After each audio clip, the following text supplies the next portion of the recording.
Welcome.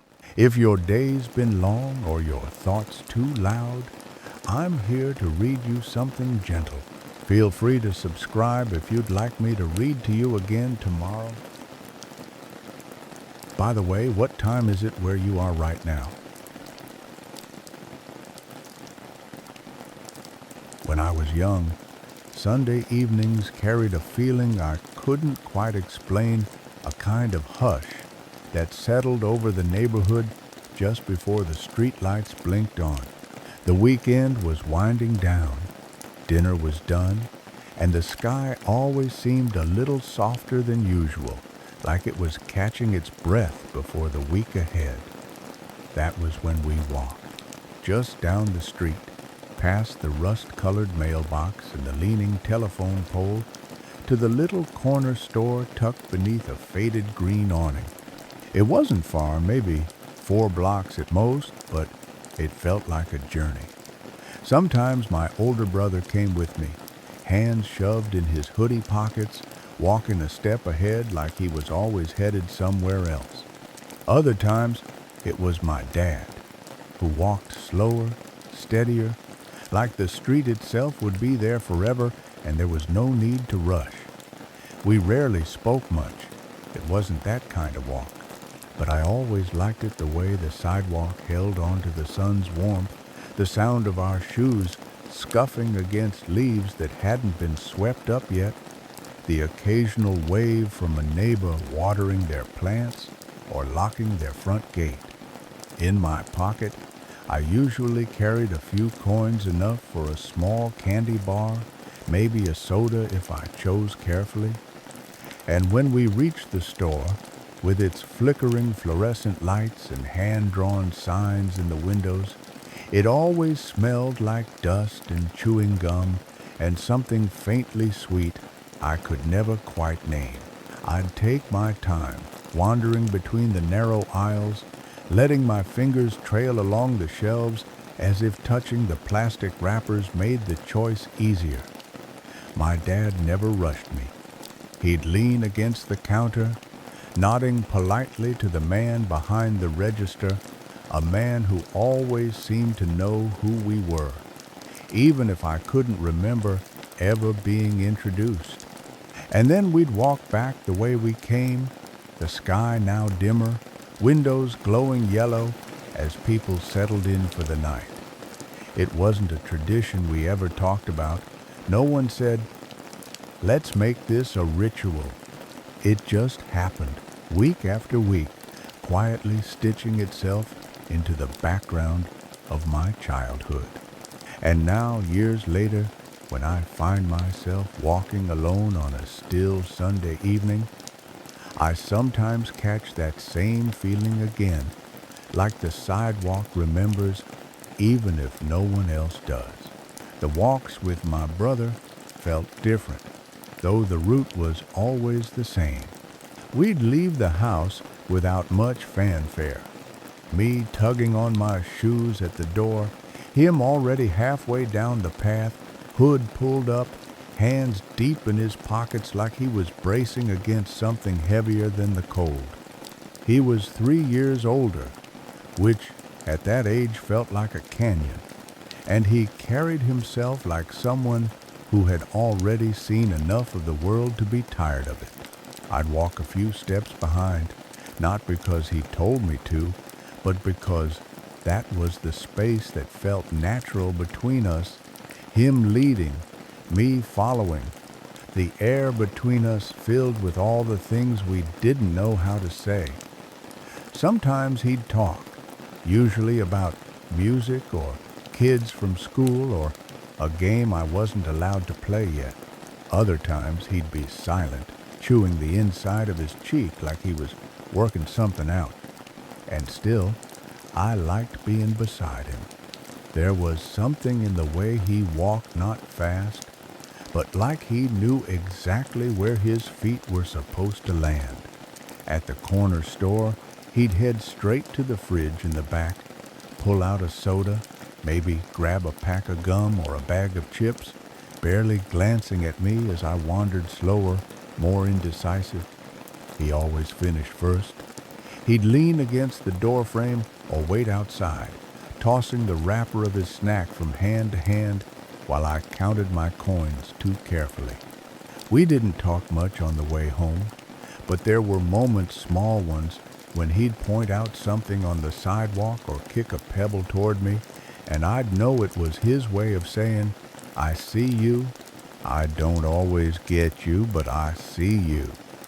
And sometimes, just before we got back, he'd slow his pace a little, so we were walking side by side again, just for a block or two, and that meant more than anything else. Now, looking back, I think he was trying in the only way he knew how. He was young, too, still figuring himself out, but in those quiet walks, he gave me something I couldn't name back then, a shape to grow into, or maybe just the comfort of knowing someone else had walked the same path a little ahead of me, even if he didn't always say the right thing. I think love can look like that sometimes. A soda in one hand, a silence that feels safe, and footsteps just close enough to follow. He walks with my dad were quieter than the ones with my brother, not just in words, but in energy, in rhythm. He moved slowly, deliberately, like he wasn't walking to get somewhere, but to let something settle in his chest. We didn't talk much, and I never felt the need to fill the silence. It was a comfortable quiet, the kind that made the air feel softer, like everything around us understood not to speak too loudly. I used to match his pace out of instinct, watching how his hands rested calmly in the pockets of his coat, how his shoulders seemed to carry something that wasn't physical. He'd nod to people as we passed the older man sweeping his driveway, the woman who always had her porch light on early, the kids bouncing a ball near the curb. He never rushed. If I asked something, he'd answer, but gently with a pause, like he wanted to make sure the words were worth saying. One evening, just as the sun was starting to dip and the houses were beginning to glow from inside, I asked him why he always looked a little tired. Not in a sad way, just far away. He didn't answer right away. We were halfway to the store, and he stopped walking for a moment, looked at the street light flickering ahead, and said, "Some days are just heavier than others. Doesn't mean they're bad, just means they're full." I didn't understand it then, not really, but I nodded like I did, and we kept walking, past the same crack in the sidewalk, the same overgrown hedge, the same old dog that always barked once, then stopped. In the store, he'd let me pick something without hovering, and he always paid without saying whether I owed him back. On the way home, sometimes he'd hum barely audible some tune I didn't know but found comforting anyway. And now, all these years later, I understand that look in his eyes, the distant kind, the kind that holds a full day or a full life behind it. He wasn't trying to teach me anything. He was just walking beside me while holding his own quiet world and letting me learn how to carry mine when the time came. And I think that's how love looks sometimes when you're older, not loud, not easy to quote, just a steady hand in a coat pocket, walking at your pace, even when the day feels full. It had been years since I'd walked that part of town, not because I'd meant to avoid it, but because life has a way of stretching out in other directions, and sometimes the places we come from get quietly left behind. But one afternoon, when the sun was hanging low and I had nowhere to be, I turned down the old street just to see if it was still there, the corner store, the cracked sidewalk, the overgrown hedge that once seemed taller than me. At first glance, the street hadn't changed much. Some new cars, maybe. and one of the porches had been redone in bright blue paint that didn't quite match the softness I remembered, but the bones of it were the same. I walked slowly, half afraid of what I might find, half hoping nothing had changed, and then I saw it, or rather, what was left of it. The store was closed, the windows were covered with brown paper, and the green awning was gone, leaving behind only the faint outline of its letters against the faded wall. The door was locked. A small sign in the glass read, "Coming soon, nail salon." I just stood there for a while, hands in my jacket pockets, staring at that quiet shell of something that had once held so much. I wasn't sad, not exactly. More still. The kind of stillness that comes when a part of your childhood suddenly becomes unreachable, even though it was never really yours to hold on to. I thought about the shelves inside, where I used to run my fingers along candy wrappers, the cool hum of the fridge in the back, the soft voice of the man behind the counter, who always seemed to understand that we were just kids trying to buy time with a few coins. And I thought about the walks, how many of them had ended at that very doorway, how many quiet Sunday evenings had passed through it like wind through leaves. I didn't take a picture. I didn't need to. I let the moment rest in me, like all the others. And as I turned to leave, the wind picked up just slightly, carrying the faint scent of something familiar, something like dust, like sugar, like old wood, and for a second, it was as if time folded in on itself, and I could hear our footsteps again, soft and steady on the sidewalk, heading home. The walk back felt longer than I remembered, not in distance, but in weight. I moved slower, not because I was tired, but because I wanted to stretch the return. The houses I passed still stood where they always had, though many wore new colors, new fences, new lives. Some porches had been enclosed. Others had new plants or toys scattered in the yard, small signs that time had gone on without asking for permission. But beneath those changes, I could still see the shapes. I remembered the house with the wind chimes that always rang too loudly, the one with the mailbox leaning just a bit to the left, the one where someone used to sit on the steps with a cigarette and a faraway look in his eyes. I passed the sidewalk crack I used to jump over as a kid, and without thinking, I stepped around it again, like muscle memory was leading the way. It was strange walking streets I once knew so well, and realizing how they had changed not just in surface, but in meaning. When I was young, this path was about what waited at the end: the candy, the coins, the comfort of a familiar ritual. Now, it felt like the walk itself was the thing I had come for. Each step brought back something small. The sound of my brother's shoes scuffing the pavement ahead of me, the way my dad's hand used to rest on my shoulder if we stopped to cross the street, the chill of autumn wind slipping through the cuff of my jacket. It was all there, folded into the cracks and corners, and I realized, quietly, that nothing had really been lost. The store could close, the houses could repaint, the people could move away, but the memory had already taken root somewhere inside me, not as a picture or a story, but as a feeling I carried without knowing it, a sense of slowness, of presence, a reminder that some of the most lasting things we inherit come not from grand moments, but from walking beside someone on an ordinary evening with nothing urgent to say and nowhere else to be.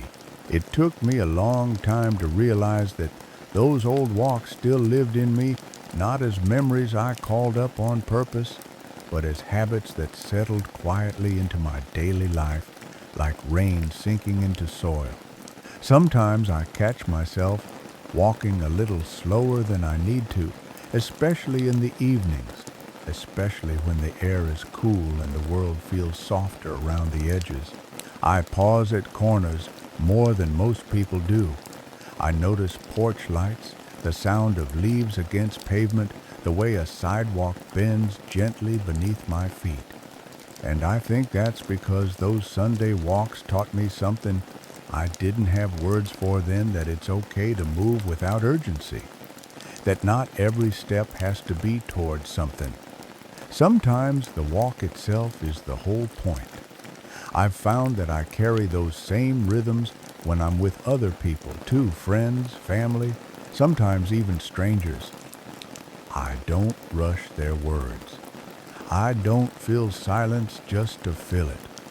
I wait, the way my dad used to wait while I counted coins. I walk beside them, the way my brother once walked ahead, slowing down just enough so I wouldn't feel alone. I don't think about it, it just happens. And maybe that's what it means for something to become part of you. Not because you chose to carry it, but because it shaped you when you weren't paying attention. I don't talk much about those walks.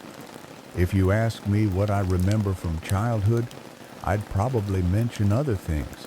School, birthdays, holidays, bigger moments. But late at night, when the world is quiet and the streets outside my window are empty, I find myself thinking of those steps, that slow walk to nowhere in particular. And I realize, with a kind of warmth I can't explain, that the people I walked with, my brother, my father, they gave me something more than memories. They gave me a way of being in the world, steady, unhurried, present. And maybe, without knowing it, I've been passing that along ever since.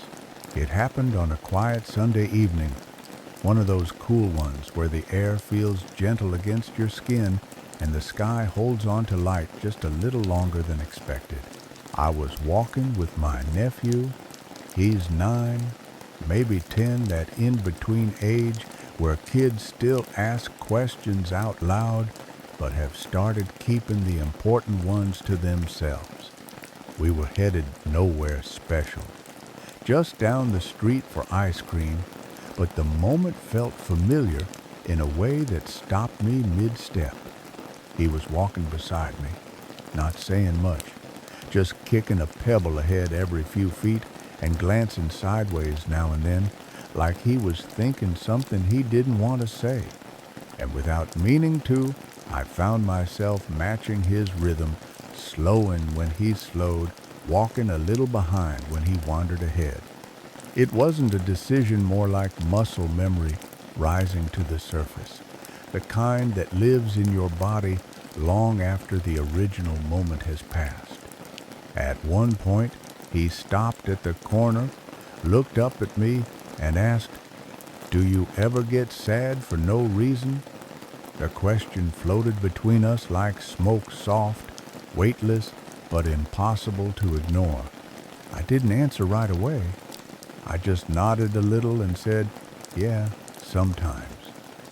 We stood there for a moment, letting the silence stretch, and then he just said, "Okay," and kept walking. That was all he needed. Not a lesson, not advice, just someone who didn't rush to fill the space. And in that moment, I understood something my father must have known, and maybe my brother too, even if they never said it out loud, that love, the quiet kind, is mostly about how we walk beside someone. Not fixing, not leading, just being there, without needing to be noticed. As we neared the corner store, a different one now, brighter and louder, with glowing signs in the windows, I realized that even though the buildings change and the faces shift, the rhythm of presence stays the same. It's passed down, not through stories or photographs, but through the simple act of walking slowly with someone and letting them know, in your own quiet way, you're safe here. Some stories don't end with a final moment, they just slow down until they become part of who you are. That's how the corner store feels to me now. Not a place, not even a memory exactly, but a rhythm I carry without thinking. The store is long gone, and the people I used to walk with have scattered into other chapters of their lives. My brother lives 2 towns over with a family of his own, and my father's hands don't swing at his sides the way they used to. They tremble now, just slightly, when he reaches for his coffee. But the walk, the feeling of it is still here. I feel it in the way I pause at certain sidewalks, in how I wait for someone to catch up instead of walking ahead, in the way I let silence bloom between words when I'm sitting beside someone who needs more space than advice. And what I've come to understand is that those small things, the quiet walks, the pauses, the slow turns toward home, they're not just habits. They're inheritance. The kind we don't realize we've received until we find ourselves passing it on. I don't know if my nephew will remember that evening years from now, or if it'll fade into the blur of ordinary Sundays. But maybe one day, without thinking, he'll walk a little slower with someone. Maybe he'll stop at a corner and let the silence breathe. And maybe, just maybe, he'll remember the shape of that moment, not because I said anything special, but because I didn't rush him. That's the quiet power of rituals like ours, a few steps to the store, the exchange of coins, the walk home repeated enough times to become part of the way we love each other. And now, on quiet evenings when the street lights flicker on and the wind brushes the leaves just right, I sometimes take that walk again, not to buy anything, not even to remember, just to feel the rhythm of it steady, familiar, soft. The walk to the corner store, the walk back, the footsteps that carry the people we've been and the ones we still hope to become.